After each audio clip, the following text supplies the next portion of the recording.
conectores. O sea, Bien. no me quedé con eso y así que ya le entendí. Bueno, perfecto. No sé si había hecho el comentario sobre el conector while, por ejemplo. No, eso no, profe. No había hecho. No sé si pudiste entender bien. Hay una de las oraciones, una de las opciones en la lección que dice, while only a decade ago, application just coming to being and they are designed, dice una cosa así.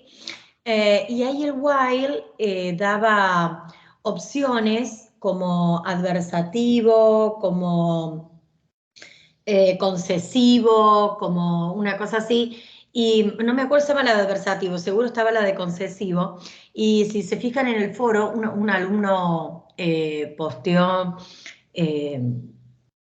que el conector concesivo no estaba desarrollado. Voy a volver a hacer la aclaración, igualmente lo hice en todos los grupos por ahí. Cuando vimos los conectores, hay una lista larga de conectores, digamos, y desarrollamos alguno de ellos intentando darle las herramientas como para ver cómo desarrollamos el tema de conectores, cuáles eran, pero no tenemos tiempo de desarrollar toda la lista de conectores, entonces dejamos algunos como para que trabajaran ustedes si necesitaban alguna explicación extra, por eso les preguntaba si los habían logrado entender. Inclusive en el tema del while, yo voy a compartir, a ver si lo tengo acá, no lo había abierto. Yo lo tengo, profe. Sí, no, quería ver algo en particular. Dame un segundo. Voy a abrir el DIP. El DIP es el traductor Sí. que en general trabajamos, bueno, al menos el que yo considero que es mejor para trabajar. Espere que, como chicle o cruzo la calle, perdón. Quiero buscar, o busco o quiero buscar el ejemplo exacto y quiero mostrarles algo.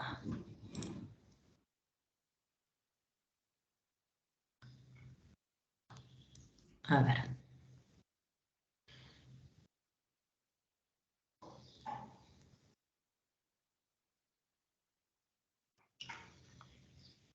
E inclusive también quería aclarar, hay una clasificación para encontrar varias, nosotros propusimos una, pero por ejemplo, algunos diferencian entre conectores de adición y conectores copulativos, otras listas y los consideran el mismo conector.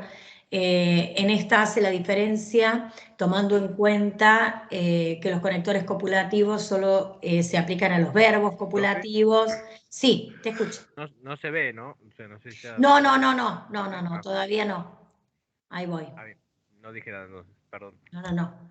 Estoy yo demoradita, estaba buscando algo que quería mostrarle en particular.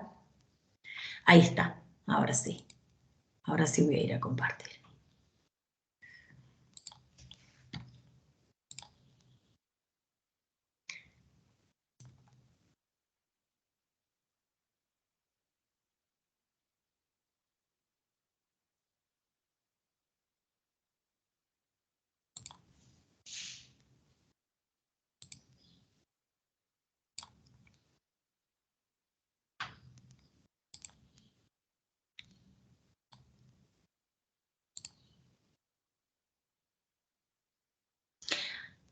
¿Pueden ver ahí lo que acabo de compartir, el DIP? Sí, profe. Bien. Ahí la opción correcta era de concesivo, ¿sí? Ahora, fíjense, cuando uno busca la traducción, ustedes saben que, no sé si alguna vez utilizaron este traductor. Cuando ustedes hacen un clic sobre la palabra, ¿ven cómo despliega? ¿O no? ¿Pueden ver ahí? ¿Se ve el despliegue? Sí, profe. Bien. Ustedes tienen ahí 23 opciones si la cuentan. para traducir el while. El while es un tipo de conector, no es el único, digo, pero que tiene múltiples traducciones. De hecho, si no me equivoco, ustedes tienen en un lenguaje de programación una opción que es el mientras, el while lo traducen como mientras, no si bien, por ejemplo, ¿no? ¿Se entiende? No tienen un comando que es while y mientras, ¿cómo funciona? Mientras Sí, sucede profe. tal o cual cosa, ¿sí? Bien, Sí, sí. ahora ese while también se puede traducir, si quieren, en términos de comprensión, si bien, si una cosa, si otra cosa, en tanto que, a pesar, es cierto, digo, tiene múltiples traducciones. ¿Cuándo vamos a utilizar una traducción o la otra? Si yo tengo una oración que dice, por ejemplo, a ver, mientras estudio, escucho música. En ese caso va a ser un conector de tiempo, un conector secuencial. Mientras hago una cosa, hago la otra. Y ahí la clasificación no va a ser ni de resultado, no va a ser ni de concesión, ni adversativo, va a ser secuencial. Ahora, ¿cuándo va a ser adversativo? Cuando yo lo pueda reemplazar por el pero. Por ejemplo, fuimos a la cancha aunque no comimos choripán.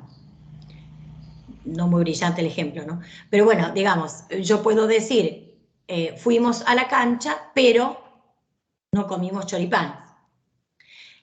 Cuando yo, aunque lo pueda reemplazar por el pero, ese uso es adversativo, porque lo que une son coordinadas. Y si ustedes se fijan en la lección de conectores, al final hace una distinción entre coordinadas y subordinadas. Y en el caso del uso concesivo, va a ser cuando lo que una sea subordinadas y no coordinadas. Aunque hace solo una década que vivo en España, me siento una española. Y allí ese aunque no se puede reemplazar por el pero. ¿Sí? ¿Se entiende? No, la traducción del while no va a ser mientras, sino va a ser aunque. Va a ser una traducción mientras cuando el uso sea secuencial. Va a ser aunque cuando pueda ser adversativo o concesivo. Pero va a ser adversativo cuando se puede reemplazar por el pero y va a ser concesivo cuando no.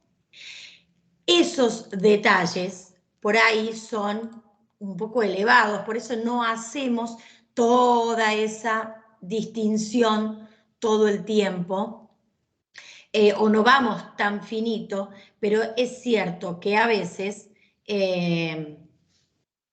les queda como vacío, no terminan de entenderlo del todo, les queda como vacío de contenido porque falta un paso más de la explicación.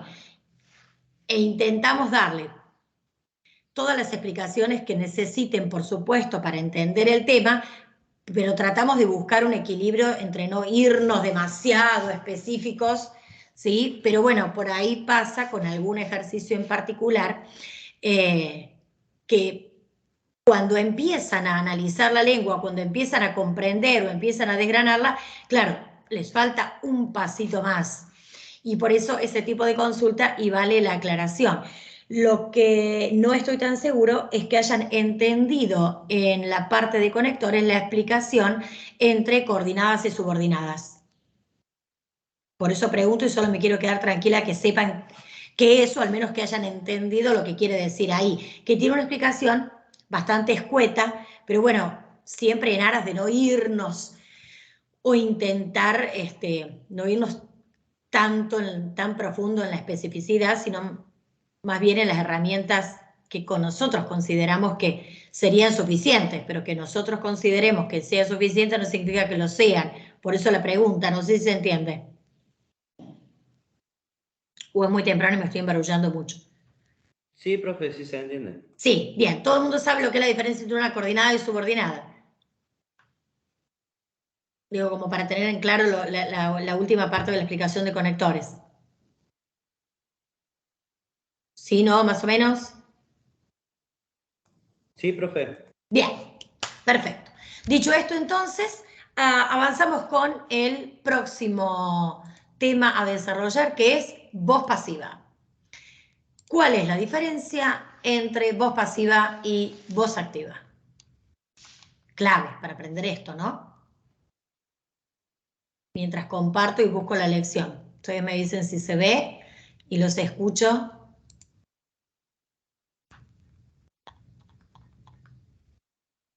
¿Sí? ¿No? ¿Alguna idea? Al menos la han escuchado nombrar alguna vez.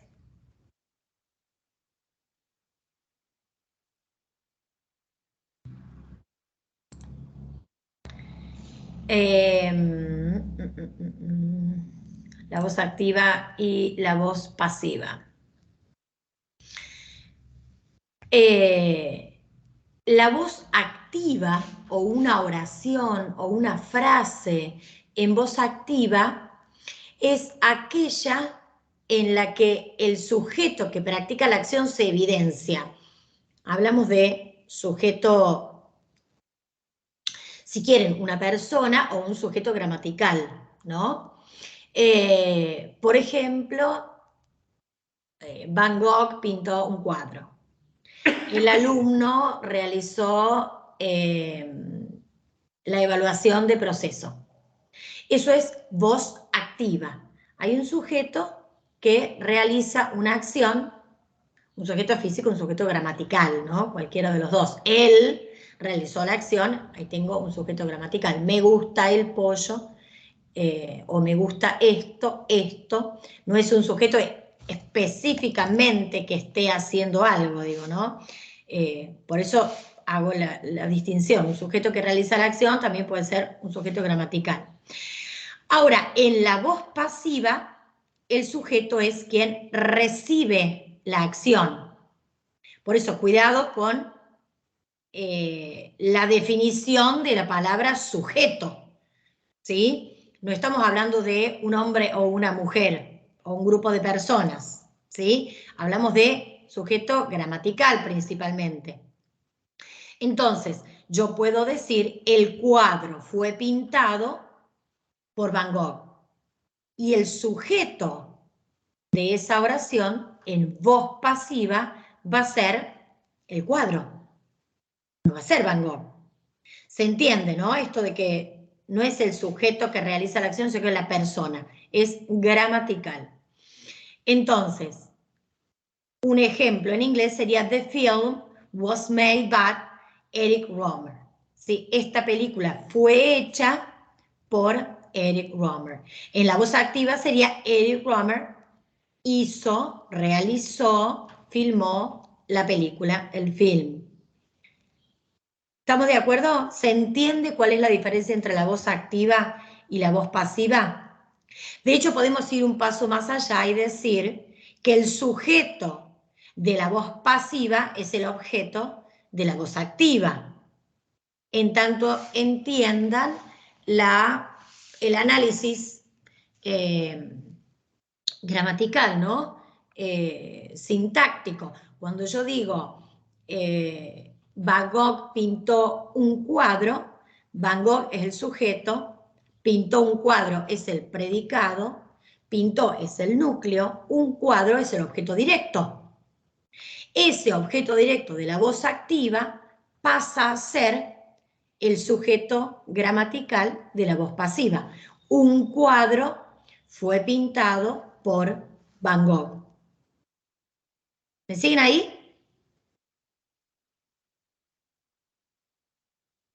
¿Sí, no?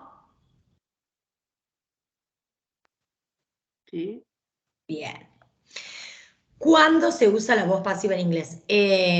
La voz pasiva tiene un uso muy, muy frecuente, por ejemplo, en procesos, ¿no? Cuando ustedes leen un manual para armar algo, seguir un proceso, aprender algo, en general no se utiliza la voz activa, no se utiliza decir usted tiene que poner esta ficha en tal lugar, sino más bien la ficha expuesta o de esa estructura, ¿no? Lo utilizamos cuando estamos más interesados, la voz pasiva, en la persona o cosa que recibe la acción en lugar de quien la realiza, ¿sí? Es decir, yo estoy más interesado en que Romeo y Julieta was written by William Shakespeare, fue escrita como obra o fue escrito por William Shakespeare, que el hecho de que Shakespeare escribió Romeo y Julieta, porque en una oración como esta seguramente yo estoy hablando no de Shakespeare, sino de Romeo y Julieta. Tiene que ver también con un tema de, valga la redundancia, tema y rema, de lo que se habla y de la explicación luego. Entonces, de lo que se habla, el tema, va a ir primero. En este caso, la diferencia entre Romeo and Juliet was written by William Shakespeare and Shakespeare wrote Romeo and Juliet, significa que en la oración A yo estoy hablando de Romeo y Julieta, de la obra en particular. ¿Quién escribió? ¿Cuándo fue escrita? No sé, en qué época fue escrita, histórica, o cuáles sus características literarias, lo que fuere.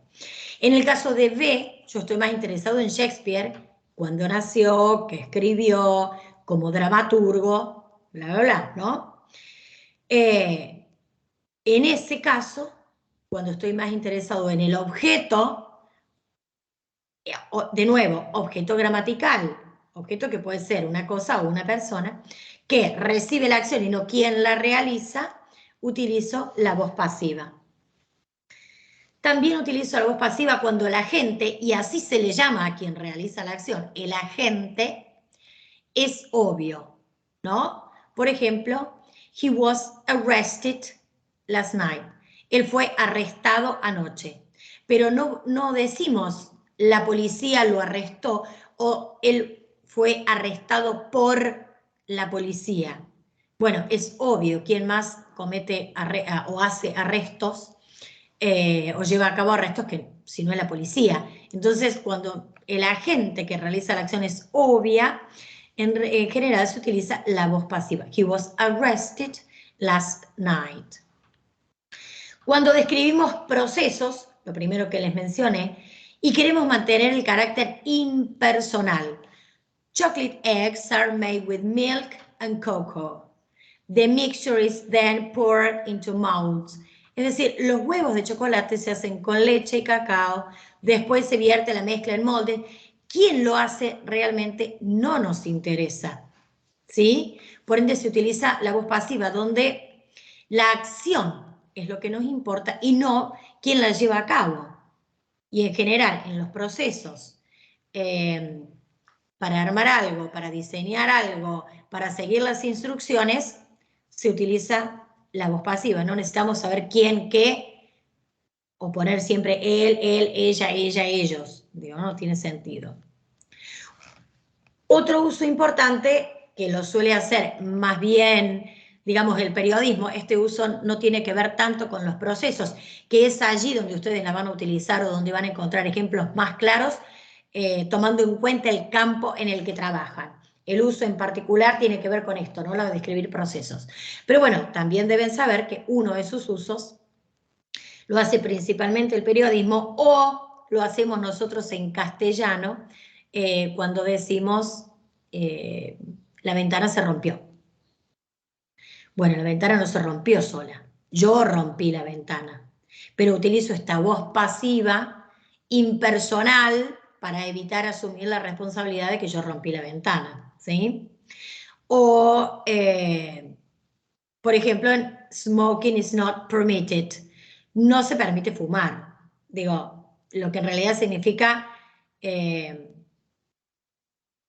nosotros no le permitimos fumar a ustedes, pero no ponemos todas esas personas gramaticales.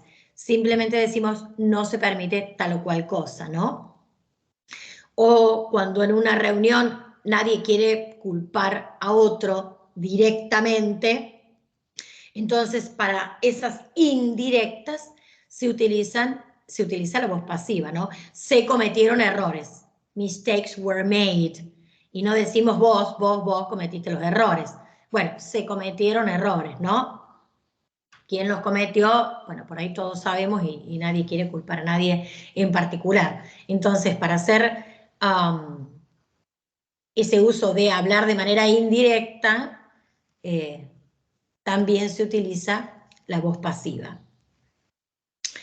¿Cómo conformamos gramaticalmente la voz pasiva? Nosotros habíamos visto un par de clases antes, o la clase anterior también lo habíamos revisado, el uso de los participios. Vimos que el participio presente tiene la forma del gerundio, ¿sí? Que termina en ing. Pero también vimos el participio pasado. El participio pasado para los verbos regulares se forma agregándole la terminación ed o de. ¿Se acuerdan? Si vuelven a esa lección van a ver que depende la terminación de la palabra, le agregamos ed o simplemente de, o cambiamos la y por la i latina y le agregamos la ed. Bueno, se le agrega la ed. Y en el caso de los verbos irregulares, van a consultar la forma del verbo irregular en la tercera columna. Ya ahí se menciona esto también cuando vimos el pasado simple. En el pasado simple, para los verbos irregulares consultábamos, utilizábamos la forma de la segunda columna, y en el caso de la voz pasiva vamos a utilizar el participio pasado, es decir, la forma del verbo de la tercera columna, que va a ir acompañado, antecedido, por el verbo cero estar. Y ese verbo cero estar puede tener la forma de cualquier tiempo verbal. Es decir, la voz pasiva no es un tiempo verbal, ¿sí? Es una voz. Ustedes saben que cuando estudiamos el sistema verbal, los verbos tienen un tiempo expresado, presente, pretérito, futuro, presente simple, presente continuo, en el caso del inglés, pasado simple, pasado continuo, presente perfecto. Eso es un tiempo verbal. Después tenemos el modo. En castellano se distingue entre el modo indicativo, el modo subjuntivo y el imperativo. En inglés solo tenemos dos modos, el modo indicativo y el imperativo, no tenemos el subjuntivo, y después tenemos la voz activa y la voz pasiva. Entonces, la voz pasiva no es un tiempo verbal, es una manera de conformar la oración. Se conforma entonces, como bien les decía, gramaticalmente hablando, con el sujeto, cuidado, el sujeto gramatical más el tiempo verbal en el que se va a expresar. Yo puedo decir, fíjense, en presente simple, the film is directed by John Smith.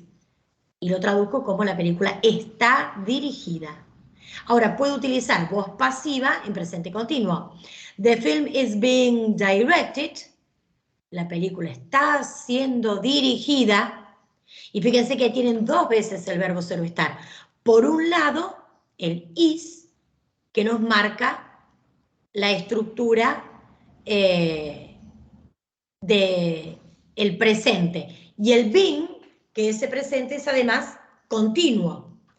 Dos veces el verbo ser o estar, uno como auxiliar y uno que da la marca del presente continuo.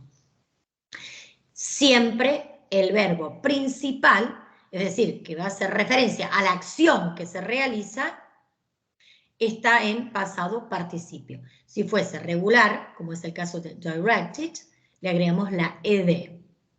Si vamos a conformar una voz pasiva en pasado simple, decimos the film was directed by John Smith. Fue dirigida, ¿sí? Fíjense, el tiempo verbal, el verbo ser o estar, funciona como auxiliar y marca el tiempo de la oración. Presente, pasado, futuro, simple o continuo. El verbo ser o estar marca el tiempo. El verbo principal, que va a estar en pasado participio, marca la acción. En el pasado continuo sería the film was being directed. La película estaba siendo dirigida. En presente perfecto, un tiempo verbal que aún no hemos visto, the film has been directed. La película ha sido dirigida. Y ahí se le agrega un auxiliar más, no solo el been del verbo ser o estar, sino el verbo have, porque es el auxiliar requerido por el presente perfecto. Como este tiempo en particular aún no lo hemos visto, al igual que el pasado perfecto, ninguno de los dos formas del perfecto hemos visto, no vamos a entrar en detalle, pero de cualquier manera, lo interesante es que tengan todas las posibilidades de conformar la voz pasiva en todos los tiempos verbales que existen en inglés, ¿no? The film had been directed by John Smith. Había sido dirigida. Luego en futuro, the film will be directed, or el futuro con going to. Recuerden que tenemos, y lo vimos en esa lección en particular, dos tipos de futuro, el will y el going to, para usos específicos. Depende de la intención del hablante, ¿sí? De uno u otro. The film is going to be directed by John Smith. Y en el caso de los verbos modales, anteceden al verbo ser o estar, que luego va a ir en infinitivo, y el pasado participio. The film should be directed by John Smith. Entonces, cuando conformamos una voz pasiva, siempre tenemos que tener el sujeto gramatical, el verbo ser o estar va a marcar el tiempo y el pasado participio va a marcar la acción. Para no equivocarnos y para que sea gramaticalmente correcto, hay que prestar especial atención a la forma del verbo to be. Que si el tiempo en el que está expresado es un tiempo simple, va a ir simplemente is, are, am, por supuesto, en presente, was, were, en pasado, be, en los futuros, ¿no? Después del will, el going to. Ahora, si el tiempo es continuo, también hay que agregar el ser o estar en presente participio. En pasado, participio pasado, participio presente, bien digo. En presente, participio, porque es la estructura fija de los tiempos continuos. Siempre, obviamente, siempre en la lengua hay excepciones y variantes. Es posible utilizar la voz pasiva también con tiempos perfectos como el presente perfecto continuo y el pasado perfecto continuo y el futuro perfecto, aunque mucho menos frecuente e incluso puede resultar confuso para el lector. No vamos a llegar hasta acá, pero esto existe y al menos nos interesa que sean conscientes de que esto existe, ¿no?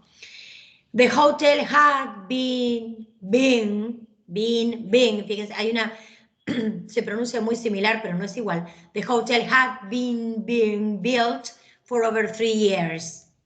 Sería algo así como el hotel había estado construyéndose, or they had been building the hotel for over 3 years. Habían estado construyendo. Frases un poco más rebuscadas y mucho más difíciles de encontrar. Digo, no es casi común utilizar este tipo de frases en la lengua. De hecho, justamente porque son también muy difíciles de construir. Y en general se tiende al uso más simplificado de la lengua, pero existe. La voz pasiva pertenece a un registro más formal. Es muy raro encontrar ejemplos de voz pasiva en el habla cotidiana, the everyday speech. La gente que habla, se comunica de manera oral, en general no utiliza la voz pasiva. La voz pasiva es mucho más común encontrarla de manera escrita, ¿sí? En textos, manuales, notas periodísticas, ¿sí? Pero en general, pero puede haber un uso ahí de afirmaciones generales como it is thought or it is believed, y se traduce algo así como se cree o se piensa, ¿sí? It is believed that the singer will release a new album next month. Se cree que el cantante, it is hoped that the new hotel will be a success. Se espera que el nuevo hotel, ¿sí?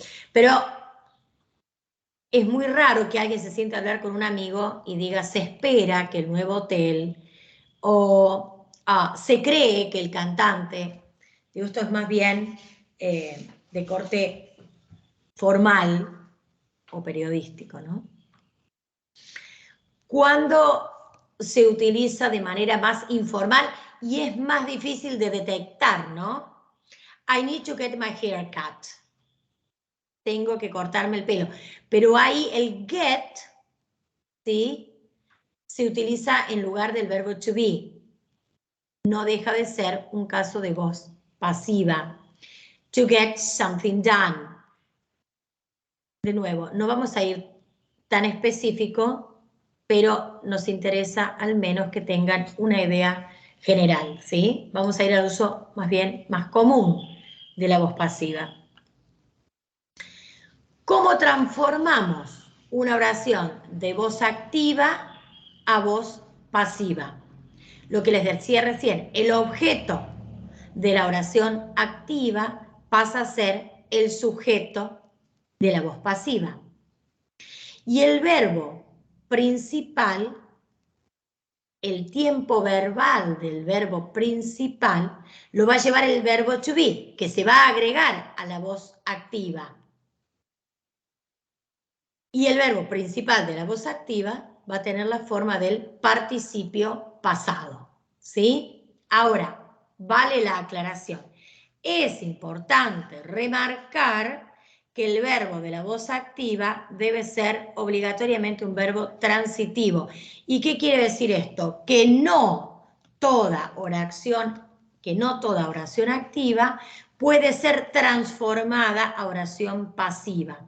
Solo va a poder ser transformada a pasiva, a oración pasiva, aquella oración activa que tenga un verbo transitivo, porque los verbos transitivos son los únicos verbos que llevan objeto directo. El verbo intransitivo no lleva objeto directo.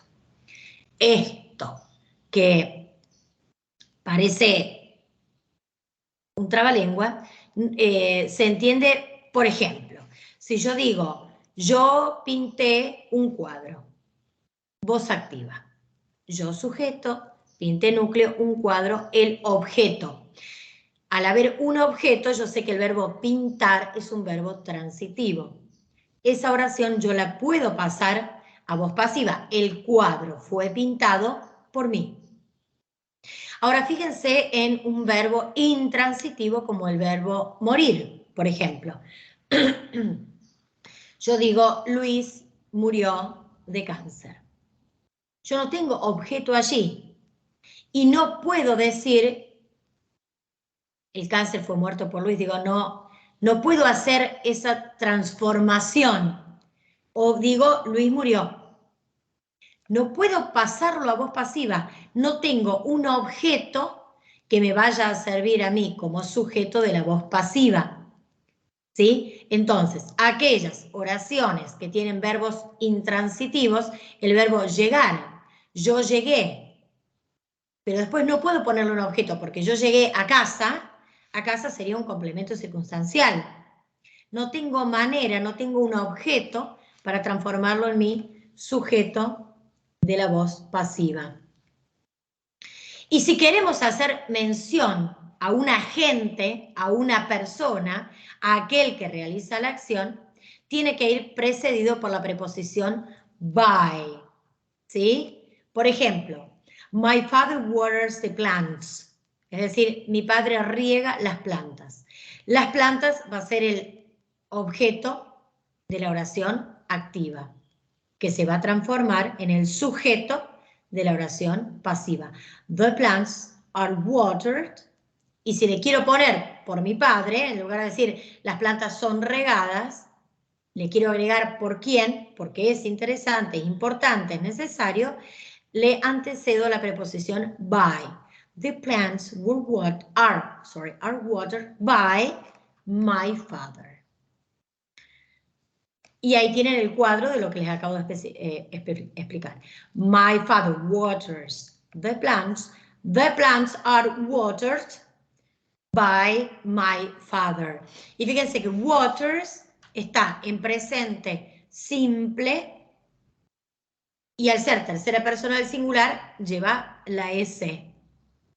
Cuando yo lo tengo que utilizar como verbo principal, pierde esa S porque toma la forma del pasado participio y le agrego la ed.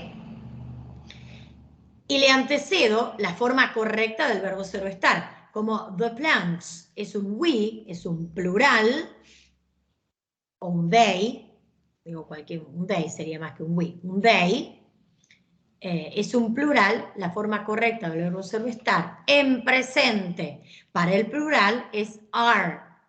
Fíjense toda la información gramatical que necesitan para comprender acabadamente la voz pasiva.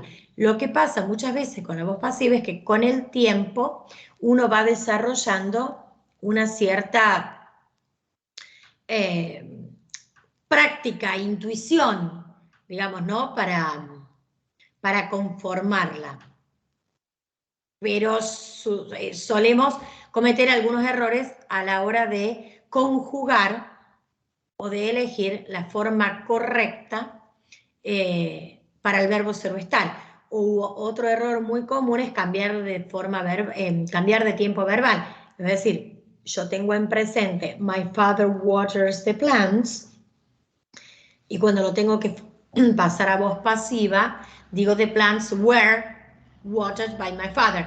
Pero ya no es riega, sino regó, ¿no? Hay que prestar especial atención, ¿sí? Si hacemos este cambio entre pasiva y activa, que se mantenga el tiempo verbal de manera correcta y en la conjugación, de nuevo, correcta, no solo del tiempo, sino de forma del verbo ser o estar. Y saber que si vamos a escribir o vamos a traducir en voz pasiva, tenemos que tomar en cuenta ambos partes, tanto sea por un lado el verbo ser o estar conjugado correctamente de acuerdo a la persona gramatical y al tiempo verbal, y el pasado participio del verbo principal, ¿no? De la tercera columna, si fuese irregular, o agregándole la ed si fuese regular. Y hasta acá la voz pasiva. El modo imperativo lo vamos a ver después, pero como les decía recién, así como para adelantar 2 palabras nada más, en castellano tenemos el modo indicativo, subjuntivo e imperativo. En inglés tenemos solo modo indicativo e imperativo. De nuevo, ya vimos los tiempos verbales, acabamos de ver la voz, nos vamos a ir hacia el modo, que son todas características que tienen los verbos y que muchas veces al traductor le cuesta distinguir porque no solo tiene que reconocer el tiempo verbal, tiene que reconocer además la forma correcta de acuerdo a la persona gramatical, pero además tiene que reconocer la voz y además tiene que reconocer el modo, ¿no? Todo eso se pone en juego cuando uno traduce una oración. Lo que pasa es que no solemos ser del todo conscientes de toda la información que ponemos en juego a la hora de hablar, producir, traducir, ¿sí? Un texto. ¿Los perdí o todavía los tengo allí? ¿Se entendió? ¿No se entendió? ¿Consultas? Las escucho.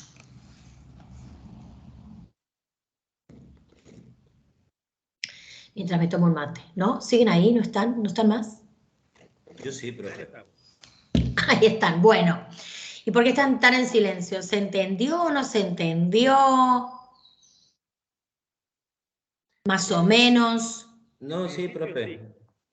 Bien. Entonces, como siempre, el trabajo es ir a la lección, resolverla, tratar de entender todo lo que puedan, y aquello en que les queden dudas, no lo entiendan, no les quede del todo claro, la clase que viene, antes de empezar con el modo imperativo, revemos lo que haga falta de la voz activa. ¿Les parece bien? Ya entrando en los últimos temas, ¿no? Sí, perfecto, profe. O sea que quede esta semana, por ejemplo, la semana que viene y la próxima haríamos ya la evaluación. Claro, digamos, yo voy a dar clase hasta el último martes del cuatrimestre, que va a ser, justo con ustedes me agarra el mundial. Mira, qué suerte la mía. Bueno, nosotros, a ver, así como una revisión rápida de fechas. Las clases terminan el 25 de noviembre. ¿Todos de acuerdo en eso? Sí, profe. Tenemos voz pasiva, todavía tenemos un par de temas más. Nos quedan los condicionales y nos queda el imperativo, como temas teóricos, quiero decir, ¿no?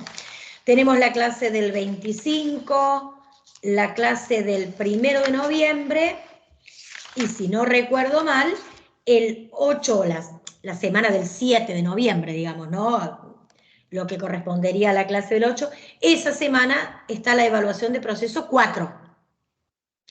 La semana siguiente, del 14 de noviembre, tenemos los recuperatorios. Tal cual dice el cronograma y tienen armado en el aula, ¿no? Ya todo subido. Y fíjense que tienen los textos, ¿no? O el texto, porque entiendo que es el mismo, para ir viendo con tiempo. Así que también eso. Yo a las clases voy a estar todos los martes igual, haya o no haya desarrollo teórico. Me voy a conectar, charlamos en lo que le haga falta. Si no tuvieron tiempo de rever los temas de las lecciones y quieren que reveamos algún tema, digo, yo en las clases voy a estar todas, incluida la del martes 22 de noviembre, que es la última clase sincrónica. Las clases terminan el viernes 25 de noviembre, pero he de aquí que el martes 22 a las 7 de la mañana juega Argentina. Y mi clase empieza a 8:30. No creo tener demasiada audiencia, pero quiero que sepa que aquel que no le interese el fútbol, yo voy a estar en tiempo y forma. Me voy a quedar 10, 15 minutos. Si nadie se conecta, no me voy a quedar 40 minutos sola, quiero decir, ¿no? Pero 10 minutos, si alguien se conecta y necesita sacarse dudas, explicaciones extras o lo que fuere que necesite, yo voy a estar y me voy a quedar 10 minutos, 15 minutos. Si nadie se conecta, porque está todo el mundo viendo el partido, bueno, también me desconecto, digo, no. Pero quiero que sepan que 8:30, la clase del 22, voy a estar. Inclusive para aquel que tenga dudas en cara a los exámenes finales, ¿no? Pero para que se vayan organizando, ¿no? Con respecto a los temas teóricos, cuando terminemos con los temas teóricos, voy a estar igual para que repasemos lo que haga falta, reveamos la lección que necesiten, se saquen las dudas, hagamos práctica extra, trabajemos con el texto de la evaluación de proceso, lo que haga falta, ¿sí? Perfecto, profe. Bien. Sí, ¿alguien quería preguntar algo? Sí,